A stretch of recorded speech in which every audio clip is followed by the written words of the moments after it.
ខ្ញុំជាម្ដាយលំលេងហុយសូមលើកម្រាមដៃ10គោរពដល់អ្នកដឹកនាំសម្ដេចពុកនិងបវរធិបតីសម្ដេចពុកដែរគ្រប់គ្រងជាកសោទ្រូងនៃប្រទេសកម្ពុជាកូនខ្ញុំឈ្មោះលំលេងហុយរងអយុធធរដោយគេចោទបង្កាន់ថាកូនខ្ញុំឡាយបរិហាគេតឹងទឹមតើកូនខ្ញុំឡាយនិយាយពាក្យក្នុងចិត្តជំរាបសួរបងប្រុសបងស្រីបាទហើយថ្ងៃនេះមានការអ្វីដែរបានអញ្ជើញមកដល់ទីស្នាក់ការសមាគមផ្ទាល់ហ្មងដែលមានអ្នកសារព័ត៌មានយើងនៅក្នុងនឹងជាច្រើនគួរសមដែរហើយបងមានរឿងអីដែរបងខ្ញុំមានរឿងអយុត្តិធម៌ចង់ឲ្យសារព័ត៌មានជួយផ្សព្វផ្សាយអំពីកូនខ្ញុំរងអយុត្តិធម៌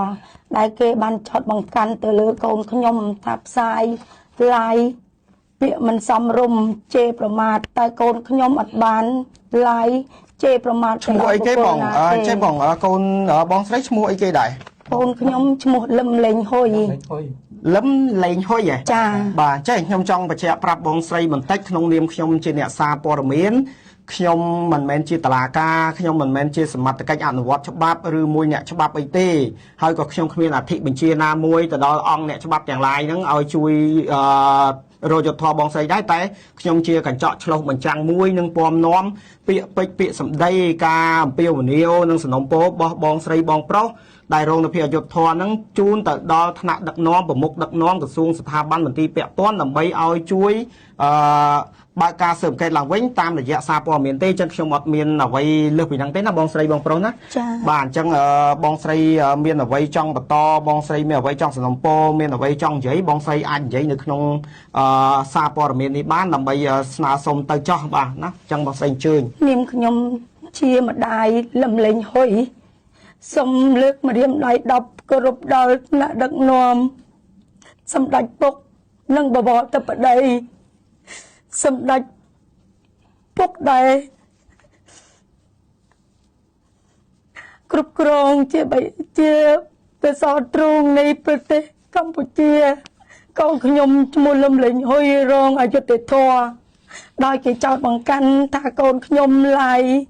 បរិហាគេតឹងទឹមតើកូនខ្ញុំឡាយនិយាយពាក្យក្នុងចិត្តដែលគាត់មានទុក្ខលំបាក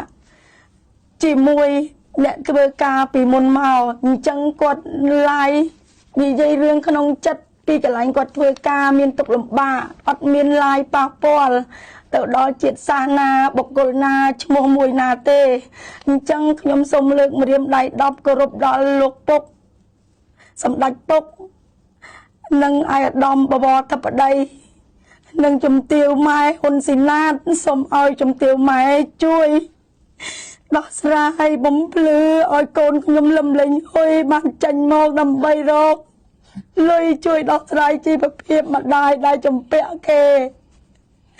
សូមសម្ដេចពុកនិងបវរធិបតីសម្ដេចបវរធិបតីសម្ដេចបវរធិបតីសូមជួយនិងសម្ដេចម៉ែបាទចេះបងស្រីសូមកាត់បងស្រីបន្ថែមទៀតចេះដែរចង់មានសំណួរបន្តិចសួរបងស្រីតើការខាត់ខ្លួនកូនរបស់បងស្រីហ្នឹងនៅថ្ងៃទីប្រហែលដែរបងក្នុងថ្ងៃទី11ខែ7ម៉ោង 12:06 នាទីថ្ងៃត្រង់តែចាប់ខាត់ខ្លួនលឹមលេងហុយនៅឆ្នាំណាបងនៅឆ្នាំណាវិញឆ្នាំ2026បាទក្នុងឆ្នាំយើងនឹងដែរទេណាថ្មីនេះទេចាថ្មីបាទហើយការខាត់ខ្លួនហ្នឹងឥឡូវហ្នឹងកូនរបស់បងស្រីហ្នឹងគេបានបញ្ជូនទៅដល់ណាហើយអញ្ចឹងណាកូនខ្ញុំតាំងពីគេខាត់ខ្លួនមកឥឡូវគេបញ្ជូនទៅដល់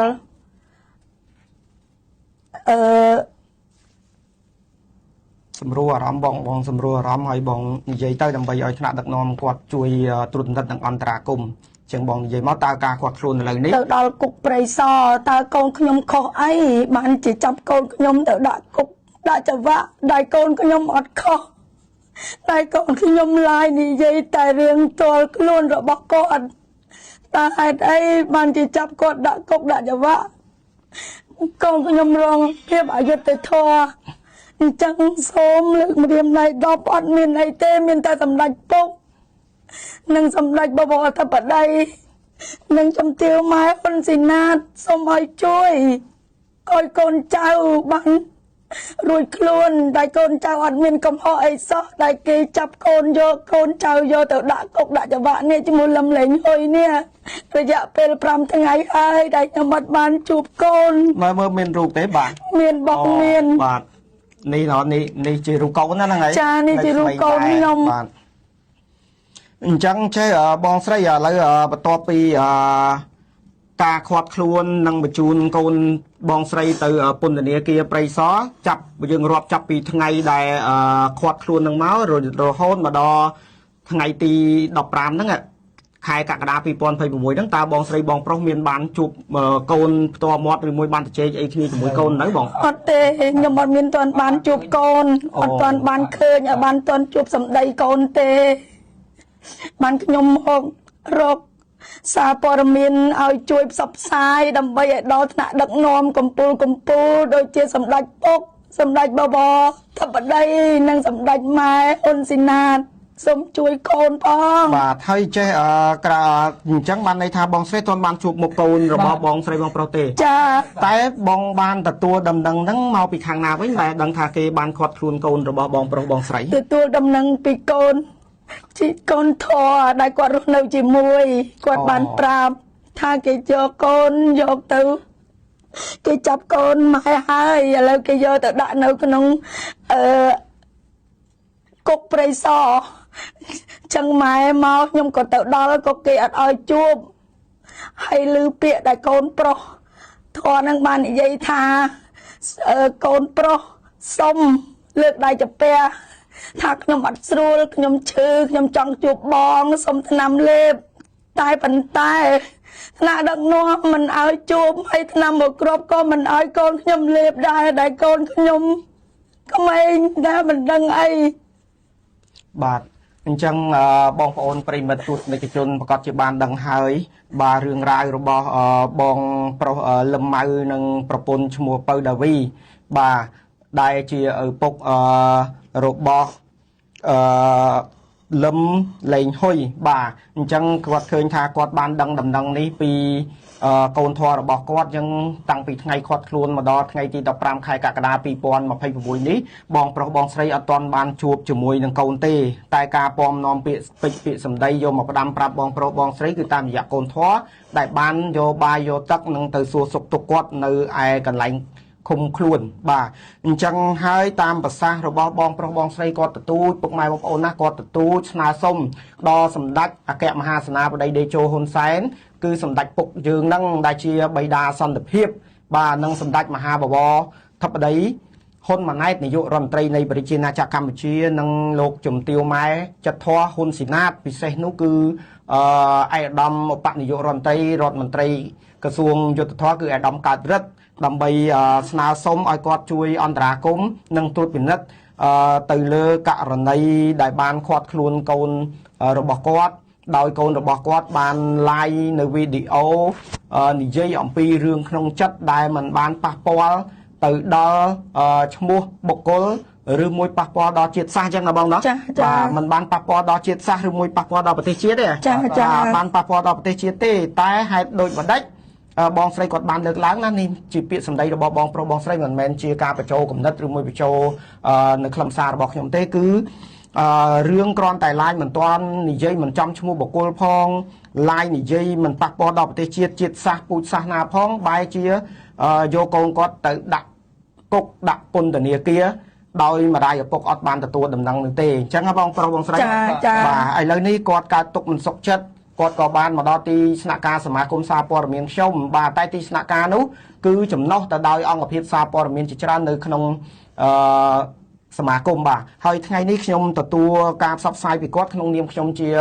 ចាងវាងការផ្សាយនៃអង្គភាពសារព័ត៌មានខ្មែរសក្រិតបាទដោយឃើញគាត់សូមឲ្យខាង អង្គភាពខ្ញុំជួយផ្សព្វផ្សាយដើម្បីពំនាំជាសារមួយជូនដល់ថ្នាក់ដឹកនាំប្រមុខដឹកនាំទាំងអស់ឲ្យបានជាទេក្នុងនាមខ្ញុំជាអ្នកសារព័ត៌មានខ្ញុំគ្មាន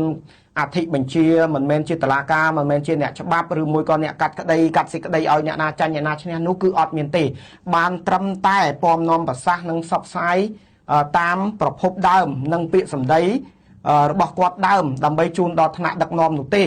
បាទអញ្ចឹងហើយយើងឃើញថាគាត់មកអត់ទាន់បានជួបកូន